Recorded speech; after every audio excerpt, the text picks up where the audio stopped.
आता एक महत्त्वाची बातमी मुंबईतनं आहे। मुंबईच्या चेंबूरमध्ये मेट्रोच्या अर्धवट बांधकामाचा काही भाग हा रहिवासी सोसायटीवर कोसळलाय।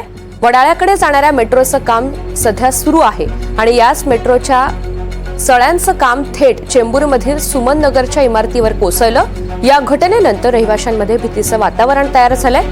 तब्बल 20 फुटांच्या सळ्या असलेलं बांधकाम इमारतीवर पडल्यामुळे या बांधकामाच्या दर्जावर सुद्धा आता प्रश्नचिन्ह निर्माण झालंय।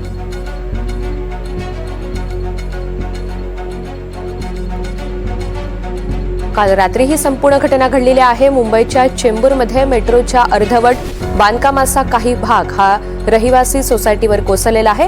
जुई जाधव आपल्याला या सगळ्या संदर्भात अधिकची माहिती देणार आहेत। जुई, अगदीच म्हणजे आपण पाहतोय रात्रीची घटना आहे। कालची मेट्रोचं पूल उभारण्याचं काम सुरू होतं आणि जो पाया असतो मेट्रोच्या पुलाचा म्हणजे ज्या लोखंडी सळ्या असतात त्याच कुठेतरी वाकड्या झाल्यात, बेंड झाल्यात आणि एका रहिवासी इमारतीच्या बाहेर हा पूल होता आणि त्या रहिवासी इमारतीच्या बाहेर एक वॉचमॅन छोटंसं घर होतं, त्याच्यावर ह्या ज्या सळ्या आहेत त्या जाऊन आपटल्या। सुदैवाने यामध्ये कुठलीही जीवित हानी झालेली नाहीये, त्यामुळे एक मोठी दुर्घटना होण्यापासून आहे।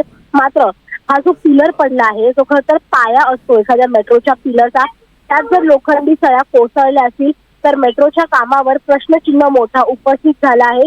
सुदैवाने कुठलीही जीवित हानी झालेली नाही। मात्र जर आपण पाहिलं तर मग इकडे जर खूप मोठी गर्दी असती किंवा तर मेट्रो सुरू असल्याने जरा कोसळला असतं तर निश्चितच एक मोठी दुर्घटना घडली असती।